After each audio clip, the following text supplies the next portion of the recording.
Yes. Great. Hi, everyone. I'm delighted to be here today, even though it's a little bit early for me, but I'm really excited.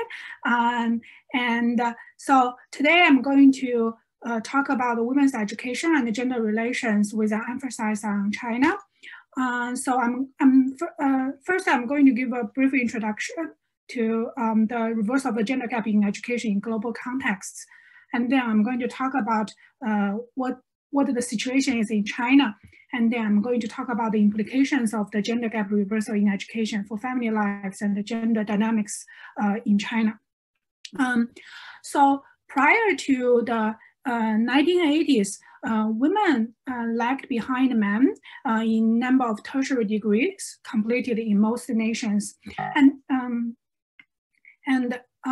in the 1980s, women began to reach parity with men, and in many cases surpassed men in the amount of education they received.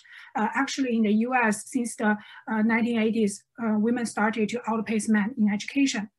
By 2008, women reached parity with or surpassed men in tertiary enrollment in most countries. So this is the what happened globally. So how about China? So in China here, this is the annual enrollment in tertiary education for overall and by gender. Because in China, the graduation rate is really high, so enrollment is almost equivalent with graduation. And we can see the lighter lines for male, and then the black one at the bottom is for women. But we can see since before 2009, tertiary enrollment was lower for women. But since 2009, actually the tertiary enrollment has been higher for female students than for male students. And this is another graph by cohort. By birth cohort, yes. So percent of college, including both vocational college and university, by birth cohort and gender. And we can see for cohort born in mid 80s, women start to outpace men in the percent of college attendance. And the more recent data from other sources in China have shown that in younger cohort, actually the gender female advantage in tertiary education has been widening. So what are the implications of the gender reversal in education? So in the US, it makes headlines. This is news from Time magazine. So women are now more educated than husbands in the US. This was based on Pew research. And my own article published in GMF examined the gender asymmetry in education and income assortative marriage in the United States. And I do find that between 1980 and 2008 to 2012, educational assortative mating has reversed from a tendency for women to marry up to a tendency for women to marry down in education. So women in the United States now are more likely to marry a man with lower education than herself rather than more education. So in the literature, including my own paper, we use Oppenheimer's marriage theory of marriage timing to interpret this change. So a lot of the studies hypothesize that women's employment and the labor force attachment increase. So women are increasingly evaluated as potential spouses on the basis of their socioeconomic traits. In this case, men begin competing for highly educated women. So this is mostly the rationale behind this change in educational assortative mating we have observed. So how about China? This has my own work recently this is a work jointly done with a graduate student at UBC. So we made a selection among online daters in Shanghai, and with a specific focus on these individuals' educational preferences. So instead of doing quantitative research, which is usually what I have mostly been doing, I and a local colleague in Shanghai actually interviewed 29 highly educated online daters in Shanghai. So we actually talked to these people of ours to understand their preferences and strategies while using online dating.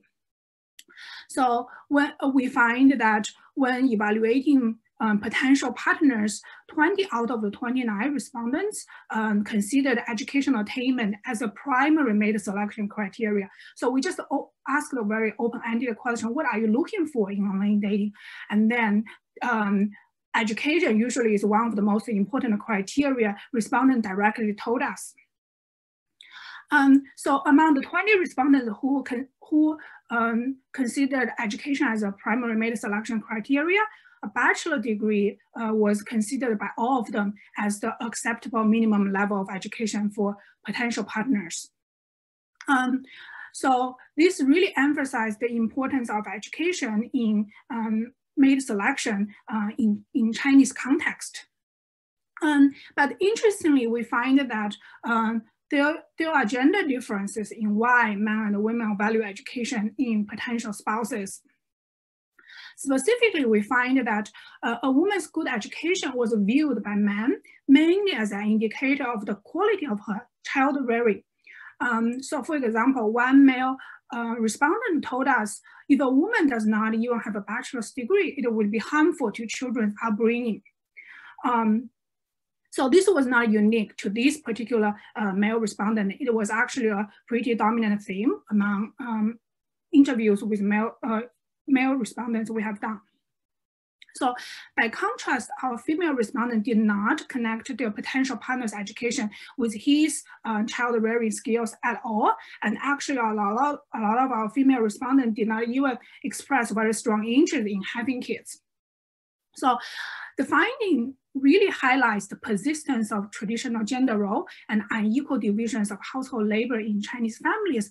It also pushed me to rethink what education really means when we talk about, oh, men start to value women's education in evaluating potential spouses.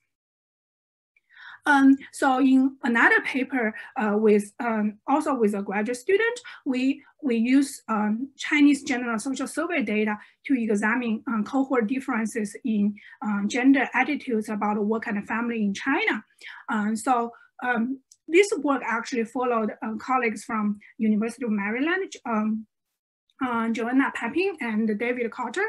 So we, using survey data from China, we examine attitudes about gender in the public sphere.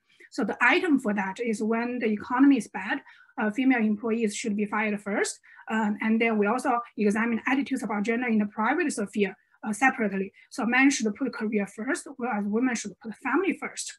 And we code these two items so that higher scores indicate more egalitarian gender ideology. So we examined these attitudes about gender by birth cohort and by gender. So we have a cohort born in the 1950s, 60s, 70s, 80s, and 90s.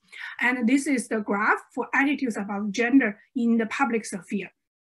And the gray line is for men, and the darker line is for women. And recall that higher scores indicate more egalitarian gender ideology. So we can observe from here that from older cohort to younger cohort, the gender differences in gender ideology have been widening. So men increasingly lag behind women in egalitarian gender ideology in the public sphere. And strikingly, this gender difference, the widening gender differences are even more salient when it comes to attitudes about gender in the private sphere. So in the older cohort, men and women are pretty similar in their attitudes about gender in the family. But in the youngest cohort born in the 1990s. So men are much lag behind women in terms of their gender attitudes about family. And if we compare across these two dimensions, we can see that Chinese people in general hold much more conservative views about gender in a private sphere compared with attitudes about gender in the public sphere. And when we try to explain this widening gender experience, gender differences in gender attitudes, we find that two factors are really important in accounting for these widening gender differences. The first is that in younger women increasingly catch up with men in terms of education across cohorts. And the second, we find that in China, the educational returns to gender ideology are much bigger for women than for men. So in other words, if women, highly educated women are more egalitarian than less educated women, but education play a much smaller role in shaping men's gender ideology. So this comes to a question, why men don't change and what can be done. So gender scholars have argued that increases in female labor force participation should be seen as just the first half of the gender revolution. And if we want to achieve gender equity, it requires progress on the second half of the gender revolution, which is the increasing involvement of men in the private sphere. Unfortunately, most policy efforts in China and broadly in East Asia have focused on women. So those policies encourage women to adapt so as to balance employment with motherhood. But for men, they are seldom mobilized to make changes in their individual lives. So in the mid-1990s, so actually in the early 50s, when China had a labor shortage, women were mobilized to join the workforce. So at that time, China had one of the highest employment rate. Chinese women had one of the highest employment rates in the world. But in the mid-90s, when unemployment was high in China, actually some scholars in China suggested that maybe women should just go back home. And so in a way, it really shows that a lot of the policy efforts just encourage women to adapt, whereas men remain unchanged. So there is much we can do from a policy standpoint to encourage great male involvement in child rearing. And this is my presentation for today, and I welcome discussions and questions. Thank you. Thank you so much. And I can already see so many interesting questions